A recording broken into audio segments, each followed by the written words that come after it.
Okay,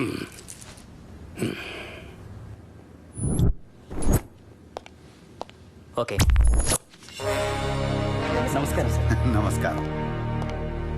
నమస్కారం sir. నమస్కారం. కూర్చోండి. మీ కష్టాలు సమస్యలు తెలుసుకోవడానికి మన రాష్ట్ర ముఖ్యమంత్రి డాక్టర్ చంద్రశేఖర్ రెడ్డి గారు ఇక్కడ లైవ్ లో ఉన్నారు. చెప్పండి, ఎక్కడి నుంచి మాట్లాడుతున్నారు? సార్, ముఖ్యమంత్రి గారు నమస్కారం అండి. నమస్కారం అండి. నా పేరు సత్యనారాయణ అండి. మా ఊరు పల్లాడ. చెప్పండి సార్, మీరు ఎలక్షన్లు అప్పుడు వచ్చారండి మా ఊరు. 2.5 ఏళ్ళైంది ఎలక్షన్లు అయ్యి. మీరు ఎప్పటి వరకు మళ్ళీ మా మొహం చూడలేదు. మీ ఊరికి కరెంట్ వచ్చిందా? వచ్చింది సార్. నీళ్ళ ప్రాబ్లం ఏమైనా ఉందా? లేదు సార్. రోడ్లు పడ్డాయా? పడ్డాయి సార్. మీ ఊళ్ళో పాత పోస్ట్ ఆఫీస్ పక్కన పెద్ద గొయ్యి ఉండేది, ఉందా? కప్పెట్టేశారా? లేదు, కప్పెట్టేశారు సార్. ఇంతకు ముందు మీ ఊరికి ఒక బస్సే వచ్చేది, ఇప్పుడు 4 బస్సులు వస్తున్నాయి, అవునా కాదా? అవును సార్. మరి మీ ఊరికి నేను వస్తే ఏంటి, రాకపోతే ఏంటి? మళ్ళీ ఎలక్షన్ అప్పుడు ఓట్లు అడగడానికి వస్తాను. సార్, ఇలా ఉంటే మీరు రాకపోయినా మీకే ఓటేస్తాను సార్. మంచిది సార్, వాళ్ళ ఊర్లో పాత పోస్ట్ ఆఫీస్ ఎలా గుర్తుంది సార్?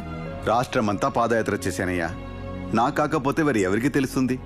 నెక్స్ట్ ఇంకా నెక్స్ట్ ఏముంది? ఇలా ఉంటే మళ్ళీ ఈడే సీఎం. ఖరీఫ్ పంటకు సాగునీరు ఏదోటి చేసైనా సరే మళ్ళీ నువ్వు సీఎం అయిపో బావా. ఆడి మోకం చూడు, ఆడి చిరునవ్వు, ఆడును ఆడంత మంచోళ్ళు లేనట్టు. మీడియా ముందుంటే మన ముఖాలు కూడా అలాగే ఉంటాయి బావా. నువ్వు ఏదోటి చేయి బావా. ఆ నవ్వు నేను చూడలేకపోతున్నాను. రేపటి నుంచి ఈ ముఖం నవ్వు ఉండదు. వాళ్ళ రాత్రికి 2 కులాల మధ్యన గొడవ అవుద్ది. దాన్ని ఎంతవరకు తీసుకెళ్లాలో నాకు బాగా తెలుసు. చూద్దాం ఈడే కులాన్ని సపోర్ట్ చేస్తాడు. బావా, మన దేశంలో ఇన్ని కులాలు, ఇన్ని మతాలు, ఇన్ని జాతులు ఉండబట్టి ఏదో ఒక గొడవ పెట్టుకుని సర్వైవ్ అయిపోతున్నాం. కానీ ఒకే కులం, ఒకే మతం, ఒకే జాతి ఉన్నట్టయితే మన బతుకు ఏమైపోను బావా. ముందా హాస్టల్ కుర్రాళ్ళకి ఫోన్ చెయ్యి. అలాగే. మన హాస్టల్ కూడా ఎవరు కొడుతున్నారు?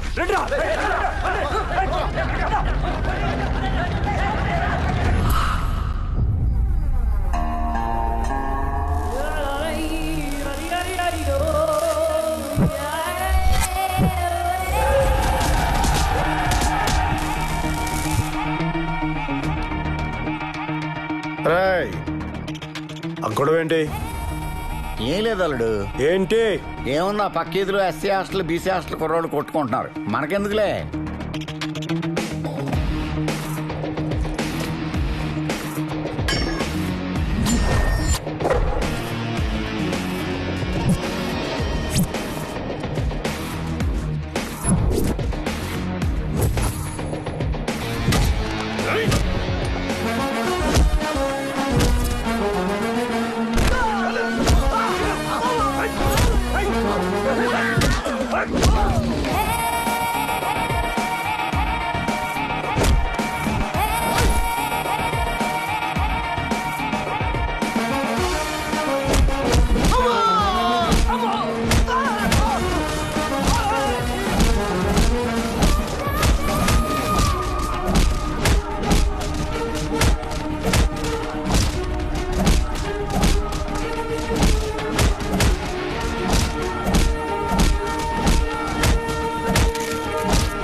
ఎవరా నువ్వు మమ్మల్ని కొడుతున్నావు?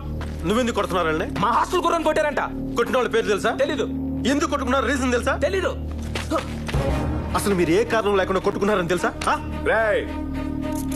ఎవడరా నువ్వు? ఈ హాస్టల్, ఆ హాస్టలా? నువ్వే హాస్టల్ రా? ఈ హాస్టల్ ఏం పనిరా నీకు? ఈ హాస్టల్ ఏం పనిరా? ఈ హాస్టల్ ఏం పనిరా?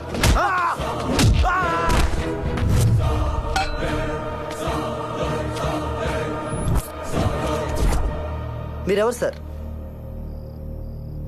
రోజు మీ టీవీ చూసే వాళ్ళలో నేను ఒకడిని. మీరెందుకు కొడుతున్నారు? చిన్న డౌట్ వచ్చి కొడుతున్నాను. ఏంటా డౌట్? నా డౌట్ ఏంటంటే, ఈ కాస్ట్ కుర్రాళ్ళకి గవర్నమెంట్ హాస్టల్ ఫెసిలిటీ ఇచ్చింది, అలాగే ఈ కాస్ట్ కుర్రాళ్ళకి కూడా గవర్నమెంటే హాస్టల్ ఫెసిలిటీ ఇచ్చింది. ఇద్దరికి ప్రభుత్వమే ఖర్చు పెడుతుంది. అందరినీ ఒకే క్లాస్ లో కూర్చోబెట్టి పాఠం చెప్తున్న ప్రభుత్వం 2 వేరు వేరు హాస్టల్స్ ఎందుకు పెట్టింది? అలా పెట్టడం వల్ల ఇద్దరు కొట్టుకొని చేస్తున్నారు. ఇలా విడదీయడానికి నాయకులకు ఉన్న కారణాలు సిద్ధాంతాలు ఏంటో నాకు తెలియదు. ఎవడన్నా వచ్చి చెప్తే వినాలనుంది. ఎవడు రాడు చెప్పడు. నా డౌట్ క్లియర్ అయ్యేంత వరకు ఈ 2 హాస్టల్స్ నేను టచ్ లో ఉంటా. ఈ రోజు నాకు డౌట్ క్లియర్ అయితే గానీ నేను వెళ్ళను. నాకు డౌట్ క్లియర్ అవ్వాలి. నువ్వు చెప్తావా? నువ్వు చెప్తావా? ఎవరు చెప్తారు నాకు ఇప్పుడు? ఎవడు నా డౌట్ క్లియర్ చేస్తాడు? నువ్వు చేస్తావా? చెయ్యరా, చెయ్యి. ఎవడు? నువ్వు నువ్వు ఆ?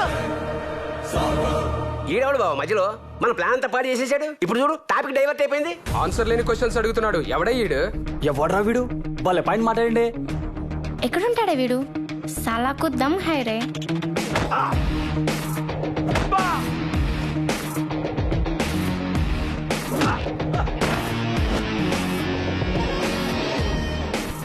వావ్, ఏంటి సార్ వీడు అంత డైనమిక్ గా ఉన్నాడు? ఈ రోజు నాకు డౌట్ క్లియర్ అయితే గానీ నేను వెళ్ళను.